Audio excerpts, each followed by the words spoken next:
Good morning or good afternoon, depending on your location. And we welcome you to How to Submit a UEDA Awards of Excellence application.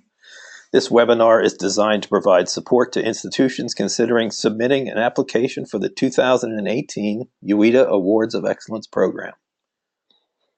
My name is Frank Sutil. I am the Deputy Director for UEDA, and I will be serving as your host for today's webinar.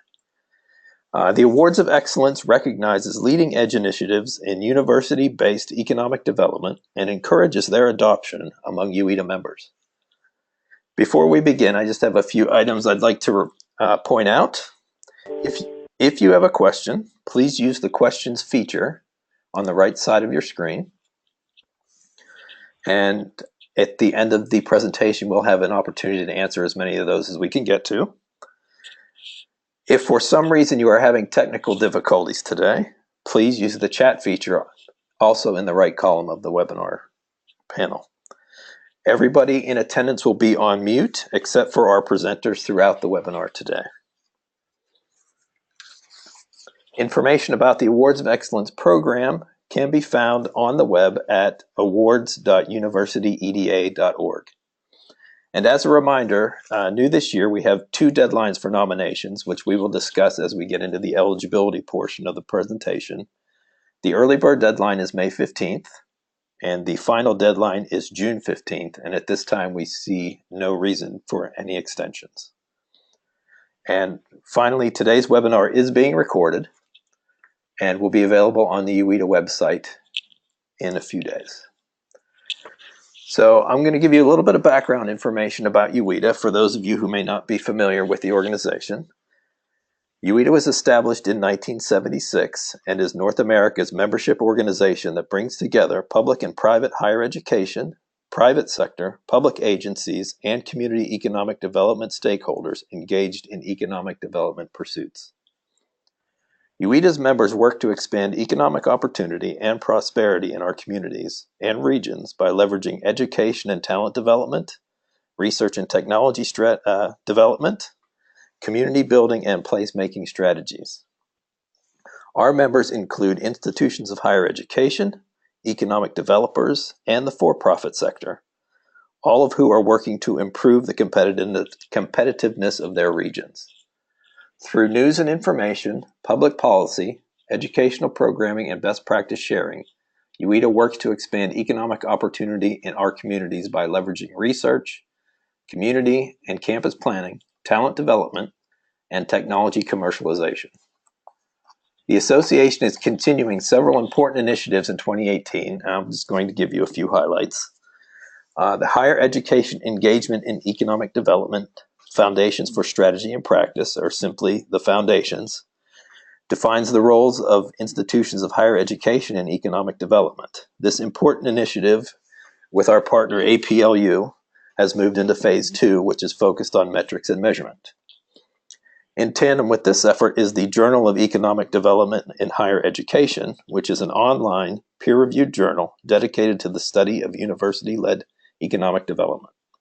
The journal examines ways in which institutions of higher ed foster competitiveness through human capital formation, research and innovation, and quality of place strategies that make communities attractive places to live, work, operate businesses, and raise families.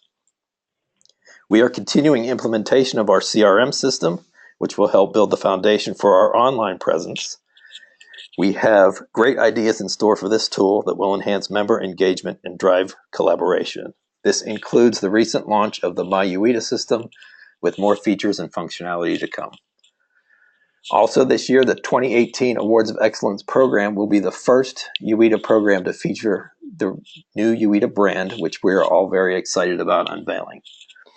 And lastly, we continue our major effort to grow and diversify our membership base to further our mission to advance knowledge and practice in economic engagement by all institutions of higher education. For more information about UEDA, including information on how to join, please visit our website at www.universityeda.org. We're very happy that you've all joined us. Now, without further delay, let me introduce today's presenters.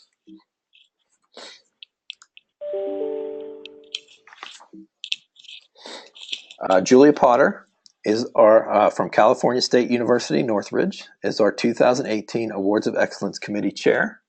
And Julia is also a UEDA board member. And Dr. Mona Bale from the University of Georgia also joins us today. Mona is a 2017 Awards of Excellence winner in the place category. And I'd like to thank them both for being with us today. And just as a reminder, I would ask you to submit your questions as they arise using the question feature of the webinar panel. So now I will turn the presentation over to Julia. Thank you very much, Frank. So again, thank you for joining us and for your interest in UEDA and UEDA's Awards of Excellence program. So the purpose of this webinar is to help you to prepare and formulate your submission for the UEDA Award of Excellence. We're going to discuss the award process, including eligibility categories, judging criteria, timeline, and finalist presentations. We hope you're going to come away feeling well prepared to make a strong application. The webinar is also going to provide an opportunity for some questions and answers at the end of the presentation. And you should plan on perhaps spending an hour with us as we go through the webinar.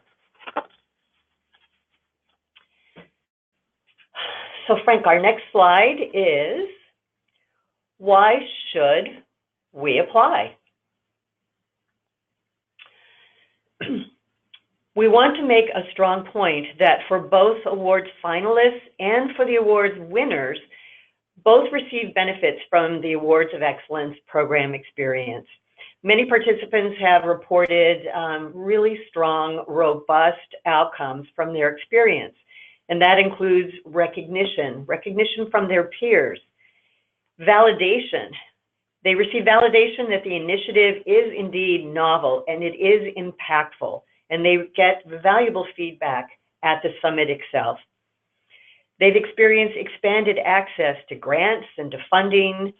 They found that the recognition and validation provides credibility for new funding requests. They've also seen uptick in enrollment, interested in student engagement.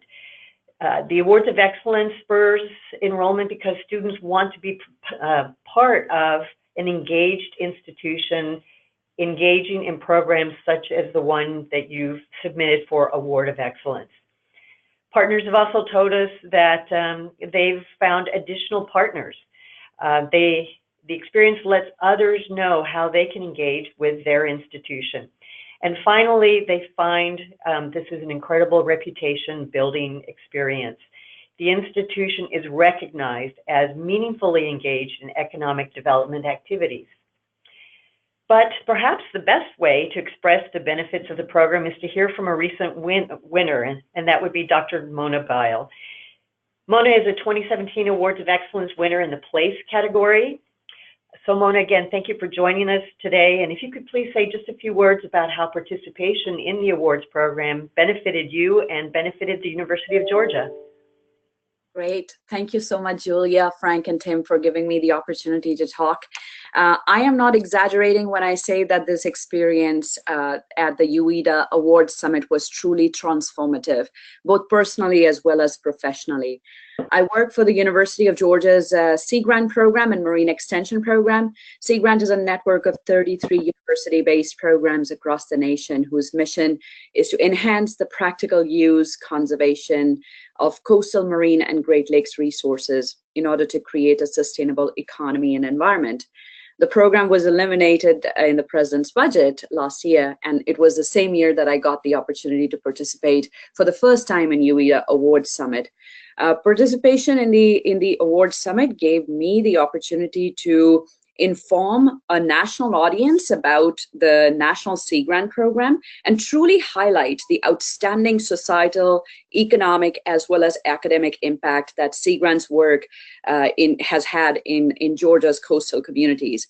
I was also able to share with the national audience the excellent contributions that my UGA colleagues make to promote environment and economic vitality in Georgia's coastal regions. It gave me the opportunity to learn about some best practices and innovative ways in which universities across the nation are integrating research, education, and service. And last but not the least, and perhaps the most important aspect of UEDA Awards Summit participation was the fantastic network of newer colleagues whom I may not have been able to connect otherwise. These are professional relationships as well as friendships that I'm going to carry with me for the rest of my personal and professional life. So I hope that helps, Julia. Happy to answer any other questions that anyone might have. Oh, Mona, that was fantastic. Thank you so much. Thank you.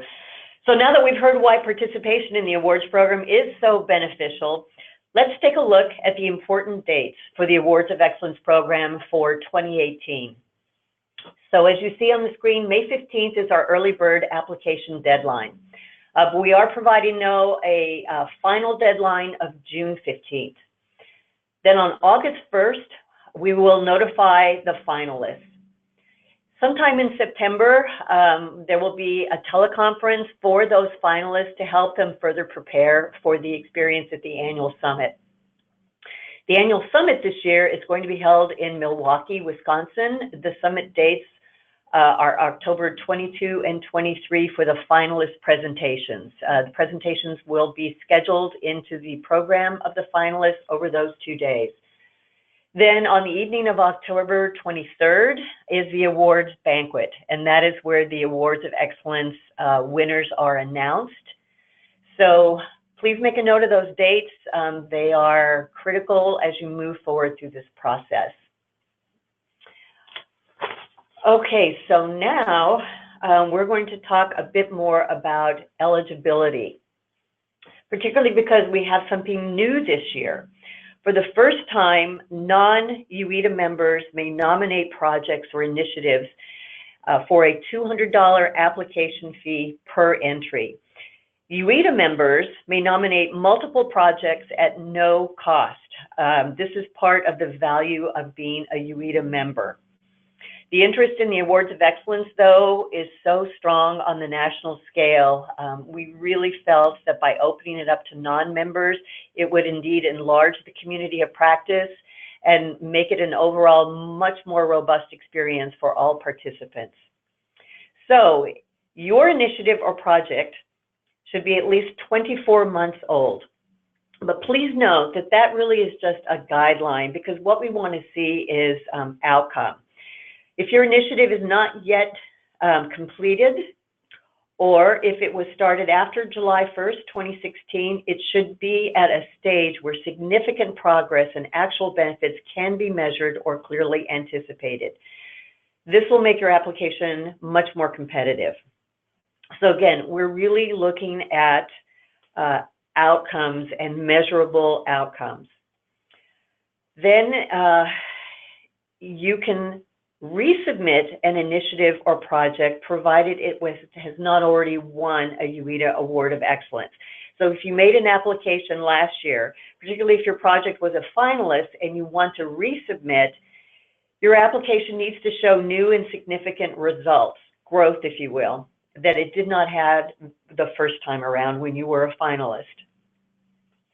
Please know that you can submit more than one project. In fact, we encourage it. There's no limit on the number of projects, just on the length of your application.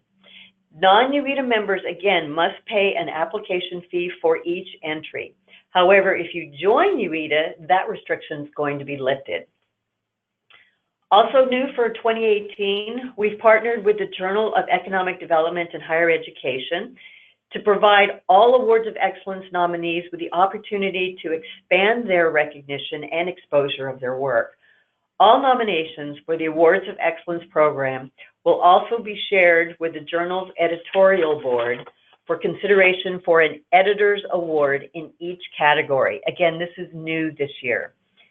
Editor's Award winners will have the opportunity for their initiatives to be featured in a future journal issue.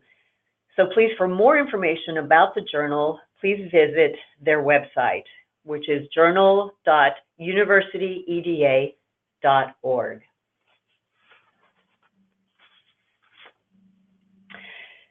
So let's review the actual process. In 2015, UEDA jointly published Higher Education Engagement in Economic Development, Foundations for Strategy and Practice. And this was published with the Association of Public and Land-Grant Universities Commission on Competitiveness, Innovation, and Economic Prosperity, more widely known as the APLU CICEP. This groundbreaking document sets forth a common definition for university economic development and engagement. It's a set of principles to guide economic development and engagement in higher education, provides a taxonomy of programs to assist practitioners and higher education officials in understanding and better in communicating what constitutes the full spectrum of university-based economic development. We encourage you to read this document. You'll find the full text of the document on our website at foundations.universityeda.org. So now we're going to take a look at the awards categories. So you follow on the slide. We'll go through a description of each category. We're going to start with talent.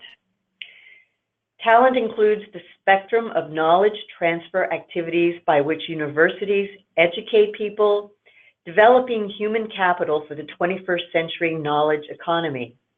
This category includes lifelong learning, both degree and non-degree programs, experiential education and discovery-based learning programs, active alignment of curricula to industry needs, and the like.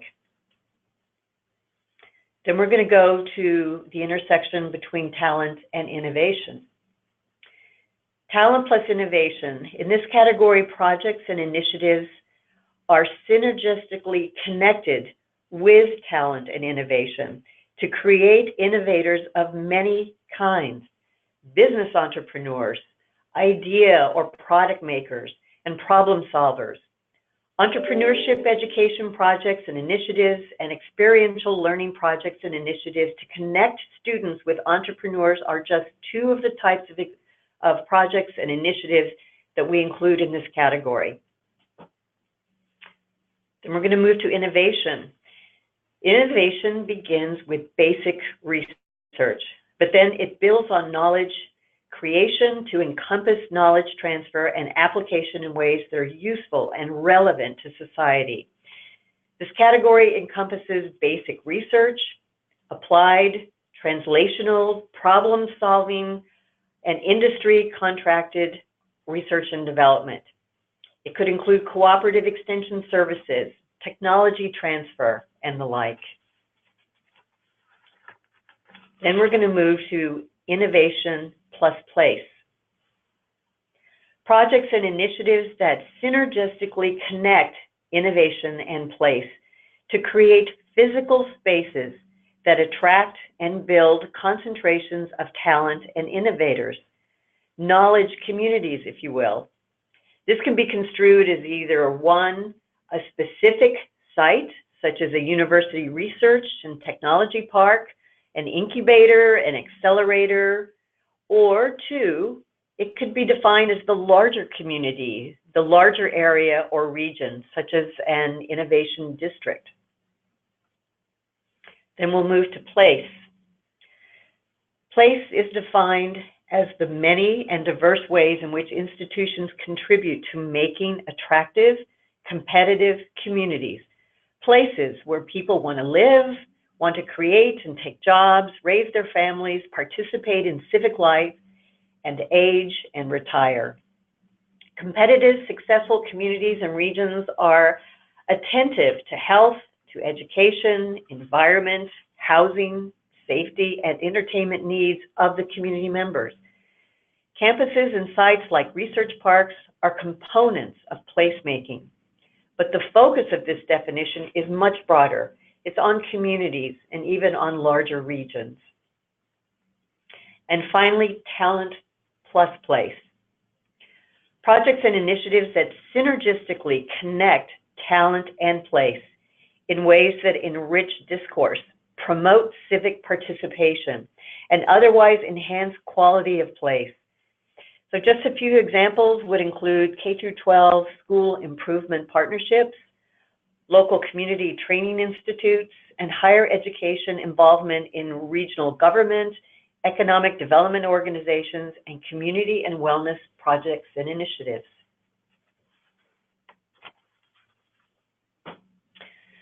So we're going to move on to the actual judging criteria. So the judges look at originality and creativity, and in our scoring, this is weighted at 25%.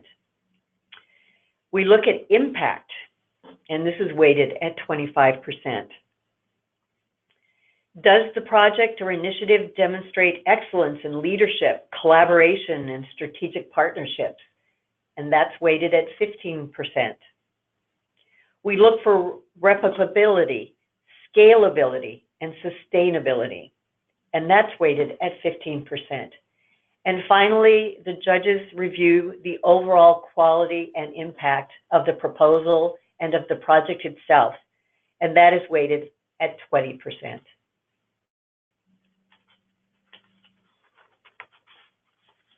So let's take a deeper dive on each of those judging criteria. We're going to start with originality and creativity. So what the judges are asking is, does the nominated project or initiative make a new and original contribution in this category? Does the initiative introduce an innovative way of thinking and doing? Is it a new type of project or initiative that can be used to expand UEDA's new foundational taxonomy?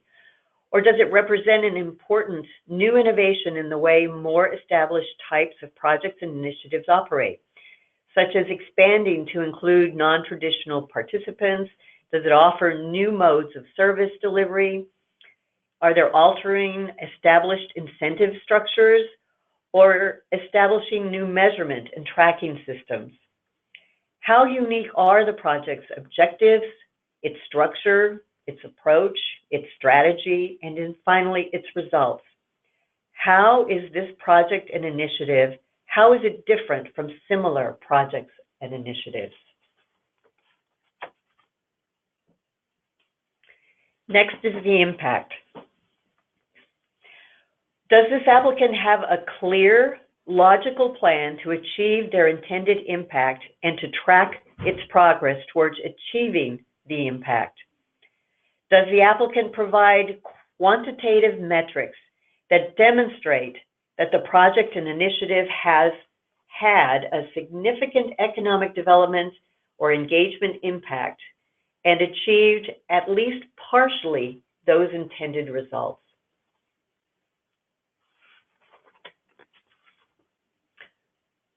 Next, leadership, collaboration, and strategic partnerships. We're looking at, does the applicant clearly describe how relevant stakeholders were identified, consulted, and engaged in the project or initiative in its conception and implementation phase? Does the project demonstrate the institution's role as a leader and as a convener in developing and implementing a project initiative that addresses a regional need? Did the project or initiative involve partnerships with regional economic developers, government, business, industry, nonprofits, or other institutions of higher education, and or other relevant collaborators? Were these partnerships clearly described in terms of their role? And did these partnerships increase the project or initiative's size, scope, and impact?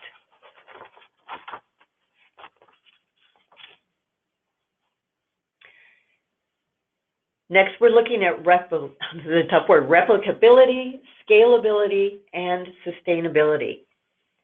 The judges are asking, can the insights, the tools, and best practices from the project or initiative be duplicated by other institutions in other regions? Can it be easily scaled up or down and or modified to reflect different regional or institutional contexts? Does the initiative have a business model that can sustain the initiative beyond its initial funding?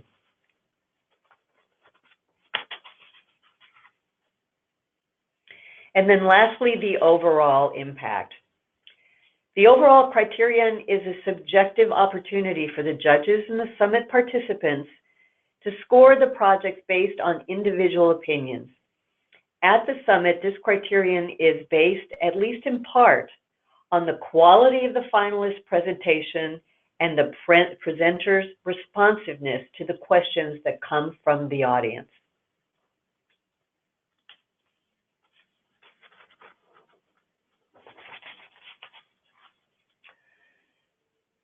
So now we want to invite everyone to please make a proposal. We're very excited to read about and learning actually about what's going on in your institutions and across the nation. Please register for the UEDA Annual Summit. Again, it's taking place in Milwaukee, Wisconsin this year. We've changed the group rates in 2018. So now when 3 attendees register together, they can receive a 10% discount off the registration rate. So now I think it's time for any questions and answers that any of our participants have. Any other information anybody would like to share, now's the time. Okay, Julia, we've got a few questions that have come in. So I will start with, first question is there any benefit or scoring advantage to submitting the early bird deadline versus the final deadline? It's kind of a combination, whether there's a scoring advantage or just general benefits of the two deadlines. There's definitely no scoring advantage. Certainly it's an opportunity for the committee to begin their work, but there is no scoring advantage. We really wanted to make sure that there was time for a thoughtful proposal. Frank, I think you can comment more on, by introducing this to non-UEDA members, we wanted to be sure that there was ample time for any questions and answers that might crop up. Sometimes there's perhaps a last-minute decision, so we didn't want to rule out the opportunity for a bit more time. But once that deadline, the June deadline passes, that is it. That is the final deadline. But again, there's no scoring advantage. All right. Next, we have a question about where can I learn about past award winners and finalists? And I can actually take that one. Every year for the Awards of Excellence, we catalog the finalists on the UEDA website under Best Practices, Awards of Excellence. And we have a number of years worth of finalist pages that have descriptive elements and their abstracts for each of the applications that came in and which ones were the category winners. So all that information is available on universityeda.org under member value. Another question here. This looks like it's a good one for Tim. If I submit, am I eligible for both an Award of Excellence and a Journal Editor's Award? Thanks, Frank. And yeah, so before I answer that question, also thank you, Julia and Mona and Frank for leading today's webinar. I really appreciate it. And Julia's soldiering through with a cold, so thank you. Couldn't even tell, but let your secret out. Yeah, this is something that's new this year. We want to encourage and perpetuate these great projects in more than one location. So folks that submit for the Awards of Excellence, if you submit your application and nomination form, it sort of goes into 2 separate pools of applications. One that will be reviewed by the Awards of Excellence Committee, and then another that will be reviewed by the Journal Editorial Board. And they're going to be reviewed separately in separate silos. And it's quite possible that some initiatives might not be selected to be a finalist for the Awards of Excellence, but may be selected as an Editor's Choice Award. So those are not going to be announced until the summit. We're not going to know who they are from the editorial board until the summit, so that'll all be part of the banquet. So you might not have and be selected as a finalist, but you could still win an award. So we encourage you to still participate in the awards process at the summit as a participant, as a voter, and then definitely plan on attending the banquet, which will be on Tuesday night of the conference, and find out if you might be selected as a journal editor's choice award, which is something new this year. So we're pretty excited about that. And as you all know, UEDA is all about best practice sharing, and we want to make sure that that those are out there and serving the greater good. So this is Julie. I'm just going to jump in and introduce Tim Hines. Tim is the executive director of UEDA. So Tim, thank you for joining us as well. All right. Well, we have some more questions. Can you speak to the number of submissions per category in prior years? And does UEDA seek more submissions in any particular category? Tim, I believe you're probably best suited to answer that one as well. Sure. So I would say that our applicant pool it depends on the year. As you know, if you've looked at the application, we ask you to select a primary category and a secondary category. The judges will and could rearrange the initiatives into different categories depending on how they feel that your award presents itself, especially in consideration of the greater pool of awards. So to get into numbers, I mean, we've received anywhere from 40 to 60 applications annually, and I would not say that any one category is skewed over others. Sometimes, however, we will determine that there aren't enough finalists in one category. This happened, I believe, 2 years ago. So we didn't have anyone competing in that category. I will say, though, in speaking to the judges moving around applications into different categories, they will only move the application if it increases the chances of that application being selected as a finalist. So they do take that into consideration. But we are asking you to select a primary category and a secondary category, and that doesn't include the intersections. So you're picking either innovation or talent or place for a primary and a secondary, and then we'll go from there as far as how we categorize your entry against the other finalists. All right. There was a follow-up question about self-identification, and you covered that, Tim. So next question. I saw that the theme of the conference this year is disruptive economic development. Should award proposals tie specifically to the theme of the conference? I can answer that, and it has no relation to the theme is more geared toward the concurrent sessions. The awards can be within that theme or outside of that theme. It really makes no difference. They won't be judged in any different way if they relate to the disruptive economic development theme or if they are another topic. And if Frank, if I can add on to that too. Sure. And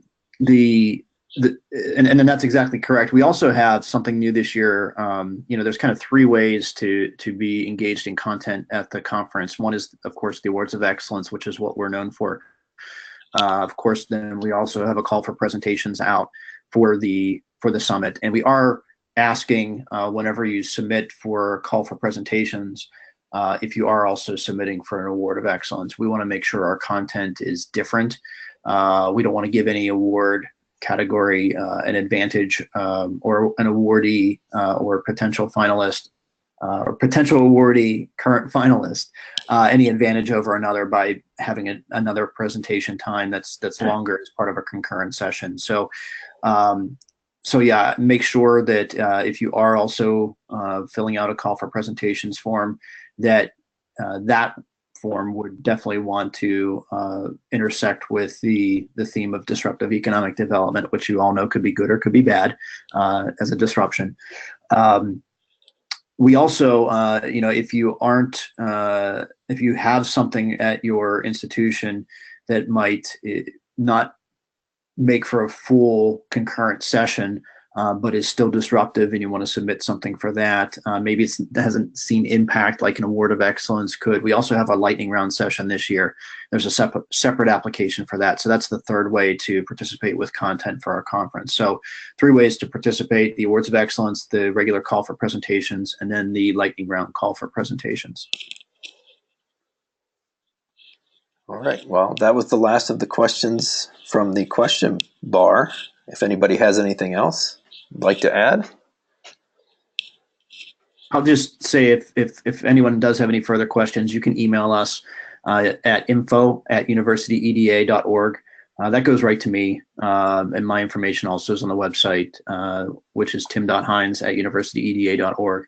But feel free to reach out. We're happy to take any questions that you might have after the fact. We don't provide any coaching. We're looking for all ideas, but we will, guide you on the path as you complete your applications. We're here to help, so please make sure that if you do have any questions, you reach out to us. All right, well, thank you, Julia. Thank you, Mona. Thank you, Tim. And of course, thank you to everybody that attended our webinar today. As I mentioned earlier, we will have a video of this up on the site in the next few days at universityeda.org. Thank you all again and have a great weekend. Thank you all. Thank you. Bye-bye.